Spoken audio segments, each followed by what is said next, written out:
चलो तो अब ये अपन आ जाते हैं online C plus plus compiler पे। ठीक है। जैसे आप लोग अभी बेसिक सीख रहे हो, जैसे ही आप लोग सीख जाओगे उसके बाद देव सी प्लस प्लस पे अपन कोडिंग करने लग जाएंगे। ठीक है। तो मैं यहाँ देख देता हूँ online, online C plus plus compiler. ठीक है। तो आ जाते हैं अपन online C plus plus compiler पे। ठीक है। इसको मैं थोड़ा अभी हटा देता हूँ। अब चलिए, मैंने कहा था कि सबके लिए अपनी एक हेडर फाइल रहती है ना। जैसे सी की अपनी एक हेडर फाइल है, सी प्लस प्लस की भी अपनी एक हेडर फाइल रहती है। कौन सी रहती है? Hash include. एक नंबर। अभी तो फर्स्ट प्रोग्राम करेंगे, first program of C plus plus. ठीक है। तो क्या रहती है सी प्लस प्लस की अपनी हेडर फाइल है जिसका नाम है हैश इंक्लूड आईओ स्ट्रिंग। क्या लिखा है? IO string. ये मॉडर्न जमाने में अपन आईओ स्ट्रिंग लिखते हैं, लेकिन पहले के जमाने में अपन डॉट एच लिखते थे। आईओ स्ट्रिंग डॉट एच, जैसे सी में अभी भी अपन S T D I O dot H लिखते हैं, क्योंकि डॉट एच क्या है? एक्सटेंशन है। बट यहाँ पर अपन क्या लिखते हैं? आईओ स्ट्रिंग लिखते हैं। ठीक है। फिर आप जो भी कोडिंग करोगे एक मेन फंक्शन के अंदर करते हो। कहाँ करते हो? मेन फंक्शन के अंदर। ये मेन फंक्शन की ओपन बॉडी और ये क्लोज बॉडी है। ठीक है। अब मेन फंक्शन में क्यों करते हो? ये मेन फंक्शन एक बॉडी की तरह है। ठीक है। कि हेडर फाइल ने तो आपको सारे बिहेवियर मतलब प्री डिफाइंड ऑब्जेक्ट्स दे दिए सी आउट तीन, लेकिन आपको जो भी कोड करना है इस मेन फंक्शन के ओपन बॉडी और क्लोज बॉडी के अंदर करना पड़ेगा। ठीक है। आया समझ में? मेन फंक्शन के ओपन बॉडी और क्लोज बॉडी के अंदर करना पड़ेगा। ठीक है। अभी अपन मीनिंग समझने वाले सी आउट का। सी आउट का मतलब क्या होता है? तो अपन एक बेसिक सा प्रोग्राम बनाएंगे जिसको बोलते हैं हेलो वर्ल्ड। क्या बोलते हैं? Hello world. ठीक है। तो मैंने यहाँ लिख दिया डबल सी आउट, दो बार लेस देन साइन। ठीक है। दो बार लेस देन ऑपरेटर लगेंगे आपको। आपको कुछ भी प्रिंट कराना है, कुछ भी प्रिंट कराना है तो कैसे लिखना पड़ता है? सी आउट है ना। फिर लेस देन। ठीक है। फिर मैंने क्या लिख दिया? Double inverted coma. Double inverted coma के अंदर आप जो भी लिखोगे वो एज इट इज प्रिंट होके आ जाएगा। जैसे कि मैंने यहाँ लिख दिया हेलो वर्ल्ड। क्या लिख दिया? वर्ल्ड। ठीक है। और सेमी कॉलम, ये सेमी कॉलम क्या बताता है? एंड ऑफ द लाइन बताता है। क्या बताता है? एंड ऑफ द लाइन, कि यहाँ पर लाइन खत्म हो चुकी है। ठीक है। अब मैं इसको रन कर देता हूँ। क्या कर देता हूँ? रन। अभी यहाँ पर एरर आई है। क्यों आई है? देखो ये क्या एरर दे रहा है कि इंक्लूडेड फ्रॉम द। अब ये क्या बोल रहा है कि एक्सटेंड आईएसएम सी आउट। ये देखो ये कुछ दे रहा है एसटीडी इसको, और ये चार डॉट दे रहा है यहाँ पर एसटीडी चार डॉट। ये क्यों दे रहा है? अब सुनना। ये आपको आईओस्टीम लाइब्रेरी जो है ना, आईओस्टीम लाइब्रेरी उसने आपको सी आउट सीन ऑब्जेक्ट्स तो प्रोवाइड कर दिए, लेकिन आपको कोड करने के लिए जो ऑब्जेक्ट्स चाहिए रहते हैं वो स्टैंडर्ड ऑब्जेक्ट चाहिए रहते हैं। कैसे ऑब्जेक्ट चाहिए रहते हैं? स्टैंडर्ड ऑब्जेक्ट्स का मतलब क्या हुआ? कि उसका कुछ स्टैंडर्ड होना चाहिए। ठीक है। और वो स्टैंडर्ड ऑब्जेक्ट आपको स्टैंडर्ड लाइब्रेरी से मिलेंगे। कौन सी लाइब्रेरी से मिलेंगे? स्टैंडर्ड लाइब्रेरी से। फॉर एग्जाम्पल कि जैसे यहाँ पर बोला एसटीडी और ये चार डॉट लगा है ना। वैसे मैं यहाँ पर लगा के देखता हूँ। मैंने लिख दिया एसटीडी। एसटीडी का मतलब होता है स्टैंडर्ड। ठीक है। मैंने चार डॉट लगा दिए। इस चार डॉट को अपन स्कोप रिजोल्यूशन ऑपरेटर बोलते हैं। क्या बोलते हैं? ऑपरेटर। अपन आगे पढ़ेंगे इसके बारे में। ठीक है। तो अब मैं इसको रन करता हूँ तो क्या रन हो जाएगा क्या? हाँ, रन हो गया। आप देख सकते हैं आपको आपका आउटपुट मिल गया जिसको बोलते हैं हेलो वर्ल्ड। मिल गया आपका आपका आउटपुट। समझ में आया कि नहीं योगिता मैम? आ गया समझ में? इधर समझ में आ गया? तो क्या हर बार जैसे कि मुझे कुछ भी प्रिंट कराना है तो मुझे एसटीडी स्कोप रिजोल्यूशन ऑपरेटर और लिखना पड़ेगा? जैसे कि मैंने यहाँ लिख दिया सी आउट हेलो अभिषेक। ऐसा हर बार करना पड़ेगा? हाँ। क्योंकि आपको जो ऑपरेटर चाहिए वो कैसे चाहिए? स्टैंडर्ड चाहिए। क्या चाहिए? स्टैंडर्ड चाहिए। ठीक है। और स्टैंडर्ड ऑपरेटर के लिए मतलब स्टैंडर्ड सी आउट सीन चाहिए तो उसके लिए एसटीडी स्कोप ऑपरेटर लगेगा। ठीक है। ये ऐसा कंपलसरी है। बट इसकी जगह एक और चीज कर सकते हैं आप। क्या कर सकते हैं? इसकी जगह क्या? नहीं, इसको आप ग्लोबली डिक्लेयर कर सकते हैं। इसको अपन डिक्लेरेशन बोलते हैं कि ये जो ऑब्जेक्ट है ना ये स्टैंडर्ड ऑब्जेक्ट है। क्या है? स्टैंडर्ड ऑब्जेक्ट है। बट मैं इसको क्या करता हूँ? ग्लोबली डिक्लेयर कर देता हूँ। ग्लोबली डिक्लेयर यानी कि जो भी चाहे इसको एक्सेस कर ले। क्या कर ले? एक्सेस कर ले। जो जो भी चाहे मतलब अब इस पूरे प्रोग्राम में मैं जितने भी सी आउट सीन यूज करूंगा वो सारे एसटीडी लाइब्रेरी के रहेंगे। मैं कुछ इस तरीके से लिख देता हूँ कोड। आया समझ में? कि इस प्रोग्राम में मैं जितने भी सी आउट सीन यूज कर रहा हूँ वो कौन सी लाइब्रेरी की होनी चाहिए? स्टैंडर्ड लाइब्रेरी की होनी चाहिए। उसके लिए मैं इस स्टैंडर्ड लाइब्रेरी को ग्लोबल डिक्लेयर कर देता हूँ। क्या कर देता हूँ? ग्लोबल डिक्लेरेशन दे देता हूँ। कौन सा डिक्लेरेशन? आया समझ में? जैसे कि मैं यहाँ लिख देता हूँ, देखो इधर मैंने यहाँ क्या लिख दिया? Using name space S T T और ये सेमी कॉलम। आपको कभी ग्लोबली इसको डिक्लेयर करना है तो आपको क्या लिखना पड़ेगा, पहले यूजिंग लिखना पड़ेगा, स्पेस, फिर क्या लिखना पड़ेगा, नेम स्पेस, फिर क्या लिखना पड़ेगा, एसटीडी। आया समझ में? और ये सेमी कॉलम यानी कि एंड ऑफ द लाइन। अब मैं इसको रन करके देखता हूँ तो आउटपुट आ रहा है कि नहीं आ रहा है? आ रहा है आउटपुट। आया समझ में? लेकिन आप देख सकते हो कि हेलो वर्ल्ड और हेलो अभिषेक एक ही लाइन में आ रहा है। क्या आ रहा है? एक ही लाइन में आ रहा है, बट मुझे लाइन चेंज चाहिए। क्या चाहिए? कि मैं चाहता हूँ कि हेलो वर्ल्ड के बाद क्या आ जाए, लाइन चेंज हो जाए। हेलो वर्ल्ड के बाद क्या हो जाए, लाइन चेंज हो जाए। यानी कि यहाँ से मुझे लाइन चेंज करनी है। कहाँ से लाइन चेंज करनी है? यहाँ से। तो यहाँ से लेस देन, कुछ भी प्रिंट कराना है, लेस देन। मैंने यहाँ पर लगा दिया एंडल। एंडल एक कमांड है लाइन चेंजिंग की। किसकी कमांड है? लाइन चेंजिंग की। एंडल किस काम में आता है? To change a line. कभी आपको लाइन चेंज करनी है आपके प्रोग्राम में तो आपको क्या करना पड़ेगा, एंडल लगाना पड़ेगा। आया समझ में? मैंने आप लिख दिया तो देख सकते हैं आप हेलो वर्ल्ड और हेलो अभिषेक अलग अलग लाइन में आ रहा है। स्लैश एन से भी हो जाता है।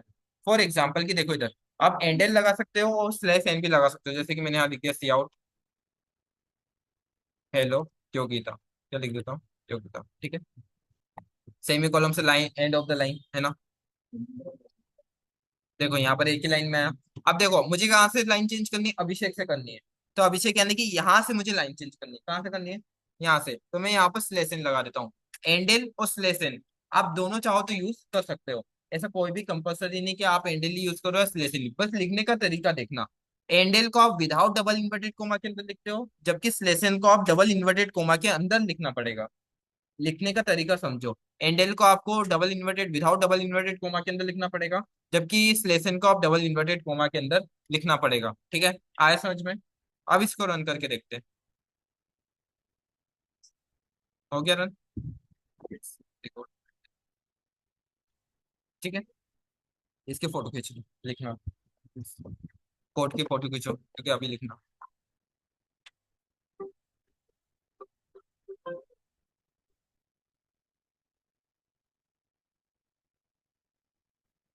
ये हो गया। अब अब किसका कॉन्सेप्ट आता है? वेरिएबल्स का। किसकी बात कर लेते हैं? वेरिएबल्स की। अपन जैसे जैसे प्रैक्टिस करते जाएंगे आप लोग समझते जाओगे, है ना? मैं पूरी हेडर फाइल वापस से लिखता हूँ, hash include IO stream using name space STD. मैं क्या आ जाता हूँ, इंट मेन पे आ जाता हूँ। किस पे आ जाता हूँ? ये इंट मेन की open body close body. Variables की बात कर लेते हैं, ठीक है। वेरिएबल्स का सिंटेक्स मैंने आपको लिखवाया था। क्या लिखवाया था? सिंटेक्स क्या होता है? सिंटेक्स पहले आता है डेटा टाइप। पहले चलो वेरिएबल पढ़ने से पहले कमेंट्स पढ़ लेते हैं कि कमेंट्स क्या होता है। फॉर एग्जाम्पल कि अपन हजारों लाइन का कोड लिख रहे हैं। क्या लिख रहे हैं? हजारों लाइन का कोड लिख रहे हैं। हो सकता है कि किसी हजारों लाइन का मैंने कोड लिखा है ना, बट जैसे कि अपन बहुत सारी, जैसे कि एक निबंध ही लिखते हैं, है ना? ऐसे ऐसे में अपन इंट्रोडक्शन, ऐसे कीवर्ड लिखते हैं ना, इंट्रोडक्शन हो गया, कंक्लूजन हो गया, ठीक है। वो क्यों लिखते हैं? वो अपने समझने के लिए कि यहाँ पर मैं इंट्रोडक्शन बता रहा हूँ, यहाँ पर मैं कंक्लूजन बता रहा हूँ। वैसे ही हजारों लाइन के आप कोड लिखोगे, जब प्रोजेक्ट बनाओगे तो आपको ही नहीं पता होगा कि आपने किस सेक्शन में क्या काम किया है। तो उसके लिए आता है कमेंट्स का। फॉर एग्जाम्पल कि मैं यहाँ लिख देता हूँ कि मैं यहाँ वेरिएबल्स की बात कर रहा हूँ। किसकी बात कर रहा हूँ? वेरिएबल की, है ना? इसको रन करता हूँ। इसको रन करता हूँ तो यहाँ पर एक एरर आ जाएगी, और क्यों आएगी वो अपन पता करते हैं। यहाँ पर एरर आ रही है, क्या बता रहा है कि variable not declare in this scope. क्यों? ये एक इनवैलिड सिंटेक्स है। यानी कि देखो सिंटेक्स क्या होता है, किसी भी चीज को लिखने का रूल, है ना? तो आपको कभी वेरिएबल लिखना है तो आप ऐसे नहीं लिख सकते वेरिएबल को, ठीक है। ये वेरिएबल को लिखने का रूल नहीं होता है। तो कभी मैं सी आउट के अंदर लिखता हूँ तो जैसे सी आउट, और डबल इन्वर्टेड कोमा के अंदर वेरिएबल लिख देता हूँ तो वो चीज किसको दिखेगी? यूजर को दिखेगी। किसको दिखेगी? बट मुझे ये चीज यूजर को भी दिखानी नहीं है। ये चीज यूजर को दिखानी है क्या? नहीं ना। ये जो प्रोग्रामर अपने यूज के लिए लिख रहा है कि उसको पता होना चाहिए ना उसने किस सेक्शन में क्या काम किया। अब ये चीज तो आपको आपके आउटपुट में दिख रही है, बट एरर बताने का काम कौन करता है? कंपाइलर। सी प्लस प्लस में कंपाइलर है। यानी कि कंपाइलर जब उसको रीड कर रहा था तो उसको यहाँ पर एरर मिली है। क्यों मिली है? क्योंकि वो इसके सिंटेक्स के खिलाफ है। लेकिन कंपाइलर को ये नहीं पता है कि प्रोग्रामर अपने यूज के लिए ये लिख रहा है। कंपाइलर को ये चीज पता ही नहीं कि प्रोग्रामर क्या कर रहा है, अपने यूज के लिए लिख रहा है। तो कमेंट कैसे होता है? तो मैं चाहता हूँ कि कंपाइलर ये चीज रीड ही ना करे, ये चीज को क्या करते, इग्नोर करते हैं, है ना? जैसे कि फॉर एग्जाम्पल एक क्लास में 10 बच्चे होते हैं। अब उनमें से दो बच्चों ने तो मान के रखा होता है कि उन्हें पढ़ना है ही नहीं। तो टीचर भी क्या करता है, उन बच्चों को इग्नोर कर देता है। टीचर भी क्या करता है, उन बच्चों को इग्नोर कर देता है। वैसे ही यहाँ पर कंपाइलर भी अपने कोड को इग्नोर कर दे, वो चीज मुझे करनी है। तो कमेंट के लिए दो तरीके के कमेंट होते हैं, एक होता है सिंगल लाइन कमेंट और एक होता है multi line comment. Single line यानी कि एक ही लाइन कमेंट, एक लाइन कमेंट के लिए दो बार स्लेश लगा दो, क्या लगा दो, दो बार स्लेश। इसे अपन सिंगल लाइन कमेंट बोलते हैं, क्या बोलते हैं, मल्टी लाइन कमेंट अपन आगे जाके पढ़ेंगे, ठीक है। तो मैं बोल देता हूँ यहाँ पर वेरिएबल की बात कर लेता हूँ, किसकी बात कर लेता हूँ, यहाँ लिख देता हूँ कॉन्सेप्ट ऑफ वेरिएबल। आया समझ में, इसको रन करता हूँ। तो यहाँ पर अब कुछ एरर भी नहीं आएगी और कोड एग्जीक्यूटेड सक्सेसफुली ऐसा कुछ प्रिंट होके आना चाहिए। देखो, कोड एग्जीक्यूटेड सक्सेसफुली, और यहाँ पर कुछ प्रिंट होके भी नहीं आया, क्यों नहीं आया, क्योंकि मुझे यूजर को थोड़ी ना दिखाना है, ये प्रोग्रामर ने अपने यूज के लिए लिखा है, ठीक है। तो कंपाइलर इस चीज को रीड नहीं करता है, आगे समझ में। अब बात कर लेते हैं वेरिएबल की। वेरिएबल का सिंटेक्स क्या होता है, डेटा टाइप आ जाएगा, फिर क्या आ जाएगा वेरिएबल। डेटा टाइप क्या बताता है कि आपका जो वेरिएबल है वो किस टाइप का है। वेरिएबल नेम क्या बताता है कि आपको आपके वेरिएबल का नाम क्या रखना है, ठीक है। और इक्वल टू, ये इक्वल टू क्या है, एक असाइनमेंट ऑपरेटर है जो वैल्यू वेरिएबल में डालने का काम करता है। ये वैल्यू को इस वेरिएबल में डालने के लिए इक्वल टू आ जाता है, ठीक है। और सेमी कॉलम, सेमी कॉलम क्या बताता है, एंड ऑफ द लाइन, यानी कि यहाँ पर लाइन खत्म हो गई है। जैसे कि डेटा टाइप की बात कर लेता हूँ, डेटा टाइप मैंने क्या ले लिया, इंटीजर। वेरिएबल के नेम की बात कर लेता हूँ, आ जाना। अरे आ जाओ, अरे आ जाओ, अरे आ जाओ जल्दी आओ। तो डेटा टाइप में मैंने इंटीजर ले लिया, यानी कि आपका जो वेरिएबल है वो किस टाइप का है, इंटीजर टाइप का है। यानी कि आपका जो वेरिएबल वैल्यू स्टोर करेगा वो किस टाइप की करेगा, इंटीजर टाइप की करेगा। आज समझ में। वेरिएबल का नाम क्या रख सकते हो, आपका जो मन है आप वो रख लो। आपका जो चहेता है आप उसका नाम रख लो, है ना, या जो चहेती है उसका नाम रख लो, है ना। भाई मेरा तो ऐसा कुछ चहेता चहेती है नहीं, तो मैं डायरेक्टली सीधा से ए नाम दे रहा हूँ, क्या नाम दे रहा हूँ, ए। जब मेरा बनेगा तब मैं सबके सामने डिक्लेयर करूंगा। हाँ, वो दीदी है। तो इक्वल टू का मतलब क्या हुआ, असाइनमेंट ऑपरेटर। मैंने 5 दे दिया। अब 5 क्यों दिया, क्योंकि मेरी बात सुनना, ये कौन सा है, डेटा टाइप इंटीजर है।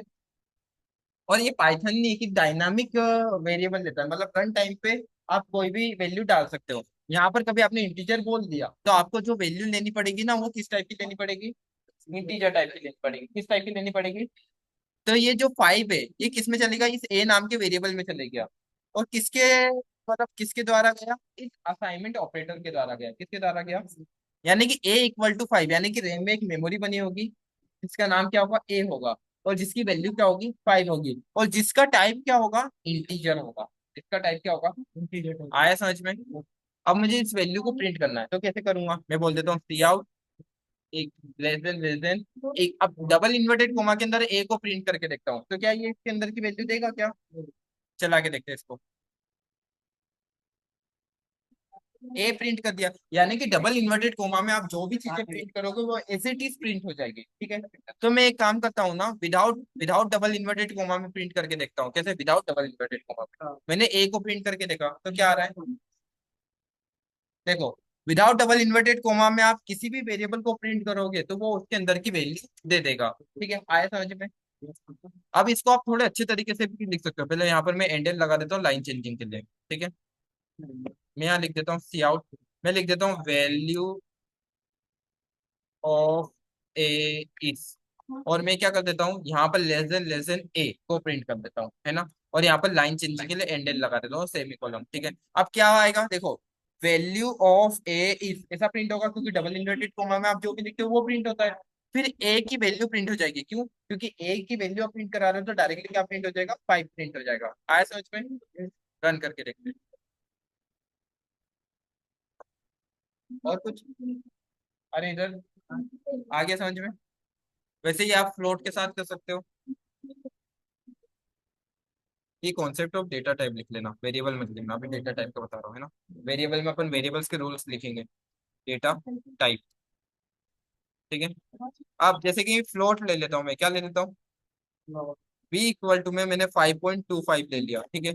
यानी कि बी नाम का वेरिएबल है जिसका डेटा टाइप फ्लोट है और उसने डेसिमल वैल्यूज को लेके रखा है, ठीक है।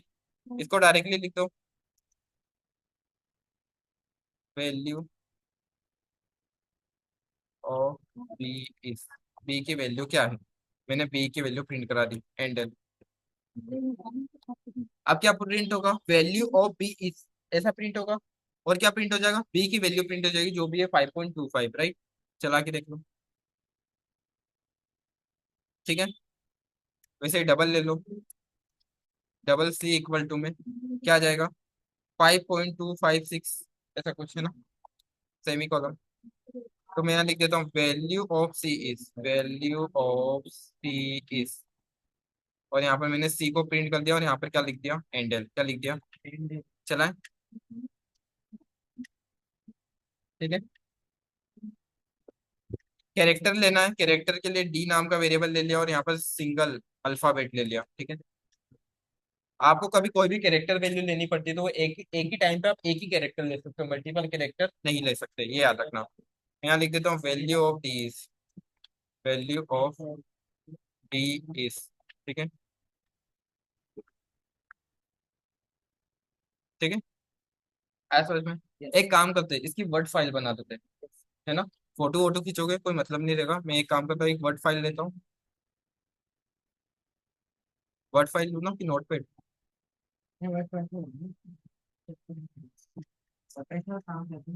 अच्छा, प्रोफेशनल, रुक जाओ, कंट्रोल,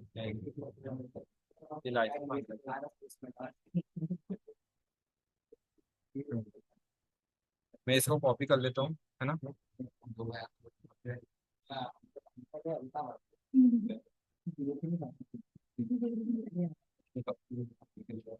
ठीक है, ये मैंने एक वर्ड फाइल बना दी, ठीक है।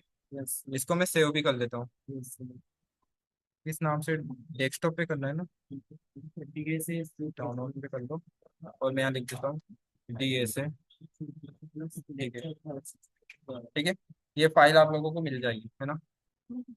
अब अपन किस पे आ गए थे, कॉन्सेप्ट ऑफ डेटा टाइप अपन ने पढ़ लिया, है ना। अब अपन डायरेक्टली आ जाते हैं, एक बेसिक से प्रोग्राम्स करने लग जाते हैं, ठीक है। ये समझ में आया कि नहीं,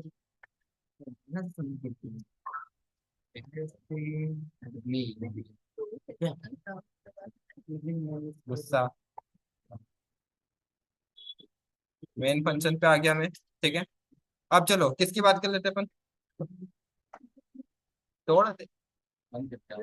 चलो, अब किसकी बात कर लेते हैं इधर, एडिशन ऑफ टू नंबर्स की बात कर लेते हैं, किसकी बात कर लेते हैं, एडिशन ऑफ टू नंबर, ठीक है। मैं आपको एडिशन ऑफ टू नंबर बता रहा हूँ, आपका होमवर्क रहेगा, आप सब्ट्रैक्शन मल्टीप्लिकेशन ये सारी चीजें आप लोग करोगे, है ना। आया समझ में, ताकि आप लोग सीख जाओ।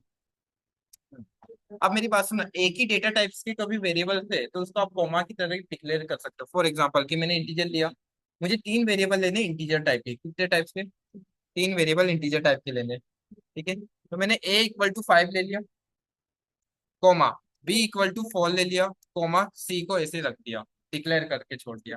तो इधर क्या होता है, मेरी बात सुनना, कभी आप एक ही डेटा टाइप के वेरिएबल्स ले रहे हो तो आप उन्हें कॉमा करके ले सकते हो, बट आप अलग अलग डेटा टाइप के ले रहे हो तो आपको लाइन चेंज करनी पड़ेगी, ठीक है। आया समझ में। कभी मैंने देखो यहाँ पर इंटीजर टाइप के मुझे तीन वेरिएबल लेने थे तो मैंने कोमा कोमा करके ले लिए, जैसे a equal to 5, b equal to 4 और c ले लिया। आया समझ में। अब मैं क्या करता हूँ, मुझे दो नंबर का एडिशन कराना है, दो नंबर का एडिशन का मतलब कि दो नंबर का सम एक तीसरे वेरिएबल में स्टोर कराना है, ठीक है। तो मैंने क्या कर दिया, c इक्वल टू में a प्लस बी कर दिया, c इक्वल टू में a प्लस बी और सेमी कॉलम, यानी लाइन एंड, यानी यहाँ पर लाइन खत्म हो गई। मैंने यहाँ पर अब समझाता हूँ, a में क्या है, 5 है, प्लस बीच में क्या है, प्लस ऑपरेटर, यानी कि प्लस आ गया, बी में क्या है, 4 है, तो 5 + 4 कितना होता है, 9 होता है। तो ये नौ किस में जा रहा है, सी नाम के वेरिएबल में, किसकी मदद से जा रहा है, असाइनमेंट ऑपरेटर की मदद से जा रहा है, किसकी मदद से जा रहा है, यानी कि यहाँ पर जो कंडीशन बनी होगी वो कैसी बनी होगी, सी इक्वल टू 9। आया समझ में, जैसे a इक्वल टू 5 देते वैसे c इक्वल टू क्या आ गया, 9 आ गया। अब मुझे दो नंबर का सम पता करना है तो वो किस में, कौन से वेरिएबल में जाके स्टोर हो गया, सी नाम के वेरिएबल में जाके स्टोर हो गया, है ना। दो नंबर का सम कौन से वेरिएबल में स्टोर हुआ, सी नाम के वेरिएबल में जाके स्टोर हो गया। आया समझ में। Yes sir. तो मैं किसको प्रिंट कर देता हूँ, सी को, सम ऑफ, समझ में नहीं आ रहा है क्या योगी तुम्हें, आ रहा है। तो नींद क्यों आ रही है, तो ज्यादा पढ़ लिया ना। हाँ, मैंने सी को प्रिंट कर दिया और यहाँ पर एंड लगा देता हूँ, तो क्या आएगा, सम ऑफ टू नंबर इज, और जो भी है जैसे 9 आ जाएगा यहाँ पर, है ना। आ गया। वैसे ही फ्लोट के साथ कर लेते हैं। मैंने एक्स इक्वल टू में 5.25 ले लिया, वाई इक्वल टू में 4.36 ले लिया, और एक जेड नाम का वेरिएबल ले लिया, ठीक है। जेड इक्वल टू में एक्स माइनस वाई किया, क्या किया, ठीक है। सी आउट। कहाँ अभी पढ़ना है ना, आज जाना है क्लास, क्लास है कि नहीं है, ठीक है जाओ।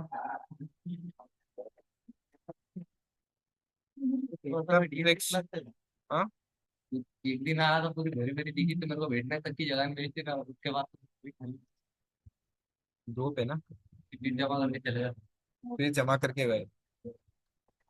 मेरी बात सुनना, दो नंबर का सब्ट्रैक्शन, जैसे कि एक्स में क्या है 5.25 है, और वाई में क्या है 4.36 है, तो इनका जो भी सब्ट्रैक्शन है वो किसके अंदर जाके स्टोर हो जाएगा, जेड नाम के वेरिएबल में जाके स्टोर हो जाएगा, और मैंने जेड को प्रिंट करा दिया, ठीक है। ठीक है, समझ लो, कोनो शंका नहीं, नहीं। डबल के साथ भी ऐसा कर सकते हैं अपन, जैसे कि डबल ले लिया, पी इक्वल टू में, ठीक है, बाय, क्यू इक्वल टू में, ठीक है, और मैंने क्या ले लिया, आर ले लिया, क्या ले लिया, आर, ठीक है। आर इक्वल टू में पी इंटू क्यू कर दिया, ठीक है। आर इक्वल टू में मैंने क्या कर दिया, पी इंटू क्यू कर दिया, ठीक है।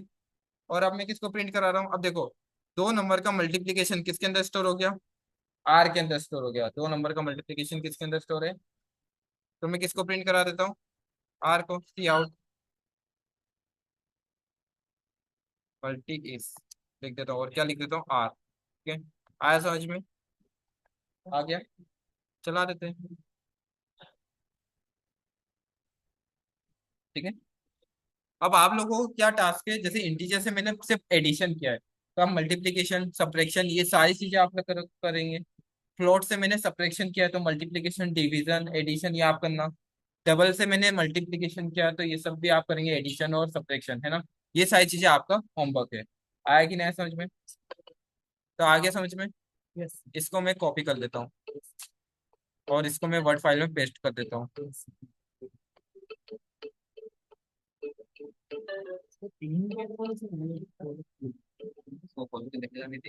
ठीक है।